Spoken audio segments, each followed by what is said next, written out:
आज के सेशन में हम कार्तिकेयपुर राजवंश से परिचित होंगे और इसमें जो फर्स्ट सेकंड थर्ड फैमिलीज थी, परिवार थे, उससे भी जो भी प्रश्न बनते हैं उन सभी को विस्तार से जानेंगे। So my dear friends, complete जानकारी के लिए वीडियो में एंड तक जरूर बने रहें। Hello my dear friends, this is Anamika Sharma. Welcome back to my channel. Kartikeyapur राजवंश उत्तराखंड का प्रथम ऐतिहासिक राजवंश माना जाता है। इस वंश के प्रथम 3 परिवारों के 14 नरेशों ने 300 वर्षों तक शासन किया था और कार्तिकेयपुर राजवंश की जो प्रारंभिक राजधानी जोशीमठ के दक्षिण में कार्तिकेयपुर नामक स्थान पर थी। कार्तिकेयपुर राजाओं और शासकों द्वारा दूसरी राजधानी अल्मोड़ा के कत्यूर घाटी में बैजनाथ के पास बैद्यनाथ कार्तिकेयपुर में बनाई गई। जो बैजनाथ का नाम है वो क्या था, पहले बैद्यनाथ था। कार्तिकेयपुर राजवंश के अभी तक 9 अभिलेख प्राप्त हुए हैं, जिसकी लिपि जो है कुटिला थी, जो परीक्षाओं की दृष्टि से बेहद महत्वपूर्ण है। कार्तिकेयपुर वंश से संबंधित ताम्रपत्र लेख बागेश्वर, पंडुकेश्वर, कंडारा व बैजनाथ से मिले हैं। इन अभिलेखों में प्रमुख ललित सुरदेव का पंडुकेश्वर ताम्र व भूदेव का बागेश्वर शिलालेख व बैजनाथ के शिलालेख प्रमुख है। एटकिंसन ने सर्वप्रथम कार्तिकेयपुर राजाओं के लिए कत्यूरी शब्द का प्रयोग किया। अब जो इनकी फर्स्ट फैमिली है, प्रथम परिवार है, उसके बारे में जानते हैं, जो कि महत्वपूर्ण फैक्ट्स हैं। हम लोग आज के सेशन में उनको ही लेंगे। सो माय डियर फ्रेंड्स, इनको आप नोट डाउन जरूर कर लें। 700 ईस्वी में कार्तिकेयपुर वंश का संस्थापक वसंत देव था, जो कि परीक्षाओं की दृष्टि से बेहद महत्वपूर्ण है और कई बार रिपीट भी हो चुका है। वसंत देव परम भट्टारक, महाराजाधिराज और परमेश्वर की उपाधि धारण की थी। बागेश्वर लेख के अनुसार वसंत देव ने एक मंदिर को स्वर्णेश्वर नामक ग्राम दान में दिया था और जोशीमठ में नरसिंह मंदिर का निर्माण वसंत देव ने ही करवाया था। बागेश्वर शिलालेख में वसंत देव की पत्नी का नाम राजा नारायणी देवी उत्कीर्ण है। कश्मीरी इतिहासकार कल्हण की रंजतरंगिणी पुस्तक में कश्मीरी शासक ललितादित्य मुक्तापीड़ द्वारा गढ़वाल क्षेत्र को जीतने का उल्लेख है। और त्रिभुवन जो बालेश्वर लेख है, उसके अनुसार खरपरदेव वंश का जो अंतिम शासक हुआ वो कौन हुआ, त्रिभुवन राज था और कल्याण राज की पत्नी महारानी लद्दा देवी थी। माय डियर फ्रेंड्स, ये भी परीक्षाओं की दृष्टि से बेहद महत्वपूर्ण है। खरपरदेव का पुत्र कल्याण राज था और खरपरदेव कन्नौज के राजा यशोवर्मन के समकालीन था। खरपरदेव की जो पत्नी थी उसका नाम क्या था, कल्याणी देवी था। वसंत देव के बाद खरपरदेव राजा बना। अब इसकी जो सेकंड परिवार था, तृतीय फैमिली थी, उसके बारे में भी जानते हैं। जो नालंदा अभिलेख के अनुसार बंगाल के जो पाल शासक थे वो धर्मपाल ने गढ़वाल पर आक्रमण किया और कार्तिकेयपुर राज्य में द्वितीय परिवार का संस्थापक कौन था, निम्बर था, जो कि एग्जाम की दृष्टि से बेहद महत्वपूर्ण है। निम्बर कैसा था, वो शैव धर्म का अनुयायी था, मतलब शैव धर्म को मानता था। शैव धर्म अर्थात शिव की पूजा करने वालों को क्या कहा जाता है, शैव धर्मावलंबी कहा जाता है।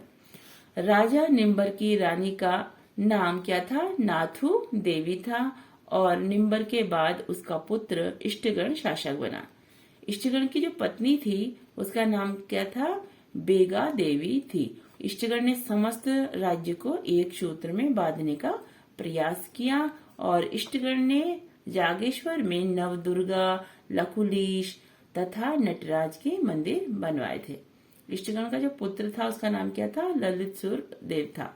ललितसुर देव लगभग 832 ईस्वी में सिंहासन पर बैठा।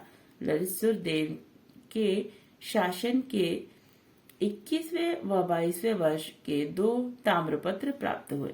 ललितसुर देव का पंडुकेश्वर ताम्रपत्र में मग्न धरती उद्धारक के लिए बराह अवतार के समान बताया गया है, अर्थात ईश्वर का अवतार बताया गया है इसे। ललितसुर देव सबसे प्रतापी शासक था और सर्वाधिक ताम्रपत्र किसके थे? ललितसुर देव के ही प्राप्त हुए हैं। ललितसुर देव की दो पत्नियां थी, कौन सी? लया देवी थी और श्यामा देवी थी। श्यामा देवी ने बैजनाथ में नारायण मंदिर का निर्माण करवाया था और बैजनाथ मंदिर निर्माण ललित पुत्र किसने किया था? भूदेव ने किया था। और भूदेव कैसा था? बौद्ध धर्म का बिल्कुल कट्टर विरोधी था। और क्या था? इसको क्या कहा जाता था? बुद्ध श्रवण शत्रु उपाधि से विभूषित किया गया था, क्योंकि ये बुद्ध धर्म को, बुद्धिज्म को फॉलो करने वालों को बहुत ज्यादा मतलब बिल्कुल अच्छा नहीं मानता था और राज्य में बौद्ध धर्म को इसने कंप्लीटली मतलब हटाने की पूर्ण कोशिश की। ठीक है। तृतीय परिवार है सलोड़ादित्य वंश का। तो सलोड़ादित्य वंश की स्थापना किसने की थी? इच्छादेव ने की थी और इच्छादेव की पत्नी का क्या नाम था? सिंधु देवी था। इच्छा देवी के बाद क्रमशः देशदेव व पदम देव शासक बने। सलोड़ादित्य वंश का जो अंतिम शासक था वो कौन था? सुभिक्षराज था, जो कि परीक्षाओं की दृष्टि से बेहद महत्वपूर्ण है। कार्तिकेयपुर का अंतिम शासक सुभिक्षराज देव 14वां शासक था। सुभिक्षराज देव ने अपनी राजधानी कार्तिकेयपुर के उपखंड में सुभिक्षपुर बनाई। बैद्यनाथ के जो कार्तिकेयपुर थे उनके बारे में भी जान लेते हैं। बैद्यनाथ का कार्तिकेयपुर सुभिक्षराज देव के किसी वंश ने अल्मोड़ा को गोमती घाटी में राजधानी बनाया और बैजनाथ शिलालेख में बैद्यनाथ का नाम कार्तिकेयपुर मिलता है इसी कारण से। और हमें इसे हम कार्तिकेयपुर वंश के चतुर्थ परिवार भी कह सकते हैं। और इंद्रपाल देव व त्रिभुवनपाल देव भी यहाँ पे मिलता है इसका बैजनाथ के लेखों में इसका नाम। अब जो है कार्तिकेयपुर राजवंश में एक महत्वपूर्ण भूमिका किसने निभाई? आदि गुरु शंकराचार्य ने। उनके बारे में भी थोड़ा सा जान लीजिए। जो कार्तिकेयपुर राजवंश के जो शासन काल के समय जो आदि गुरु शंकराचार्य का हमारे उत्तराखंड में आगमन हुआ और आदि गुरु शंकराचार्य ने 820 ईस्वी में केदारनाथ में अपना क्या किया था? प्राण त्यागा था, अपना देह त्यागा था। और उस समय शंकराचार्य की आयु मात्र कितनी थी? 32 वर्ष थी। तो शंकराचार्य जी कार्तिकेयपुर शासक इष्टगढ़ के समय उत्तराखंड में आए थे। ये परीक्षाओं की दृष्टि से बेहद महत्वपूर्ण है। और आदि गुरु शंकराचार्य अद्वैतवाद के दार्शनिक थे। ये भी परीक्षाओं में कई बार पूछा जा चुका है। आदि गुरु शंकराचार्य पूरे भारत में 4 मठों की इन्होंने जो है स्थापना की थी। ज्योतिर्मठ, पुरी, श्रृंगेरी और द्वारिका। अब जो कार्तिकेयपुर राज्य प्रशासन व्यवस्था से भी परिचित होते हैं। लक्ष्मी दत्त जोशी के अनुसार कार्तिकेयपुर राजा मूलतः अयोध्या से आए थे और बद्रीदत्त पांडे कार्तिकेयपुर राजाओं को सूर्यवंशी मानते हैं। तो अलग अलग जो व्यक्ति हैं इनकी अलग अलग धारणाएं हैं। और इस वंश के जो शासक हुए, शासकों की भाषा क्या थी? जो कि संस्कृत थी। और ये परीक्षाओं की दृष्टि से बेहद महत्वपूर्ण है। एवं जो लोक भाषा थी लोक की कार्तिकेयपुर राजवंश की, वो क्या थी? पाली थी। और राजभाषा क्या थी? संस्कृत थी। तो इसमें आप बिल्कुल कंफ्यूज ना हो और इसे नोट डाउन जरूर कर ले। कार्तिकेयपुर राजाओं के लोकहित कार्यों के कारण कुमाऊं में आज भी प्रचलित है कि कार्तिकेयपुर वंश के अवसान पर सूर्यास्त हो गया और रात्रि हो गई। कत्यूरी प्रशासन में भूमि मापन नामक अधिकारी क्या था? प्रम्बावतार था। और कत्यूरी कालीन मंदिर 2 प्रकार के थे। कौन से? एक तो छत्र युक्त थे और शिखर युक्त थे। छत्र युक्त प्रकार के जो मंदिर होते थे, मंदिरों को पैगोड़ा प्रकार का मंदिर भी आप कह सकते हैं। और कत्यूरी वंश पतन का कारण क्या था? अत्याचारी शासन व बाहरी आक्रमण था। कत्यूरी वंश में तहसील स्तर की प्रशासनिक इकाई को क्या कहा जाता था? कर्मांत कहा जाता था। कत्यूरी वंश जो है के जो राजा के पदाधिकारी होते थे उनको भी जान लीजिए। जो वर्मपाल होता था उसे क्या कहते थे? व्यक्तियों पर निगरानी रखने वाला जो व्यक्ति होता था उसे वर्मपाल कहते थे। और गिरिद्वारों के रक्षकों को क्या कहा जाता था? घट्टपाल कहा जाता था। सीमाओं की जो सुरक्षा भार का कार्य संभालते थे उनको क्या कहते थे? प्रांतपाल कहा जाता था। और नदी घाटों पर आगमन सुविधा, कर वसूली इत्यादि का कार्य करने वाले को नरपति कहा जाता था। और कार्तिकेयपुर जो सेना थी वो 4 भागों में विभाजित थी।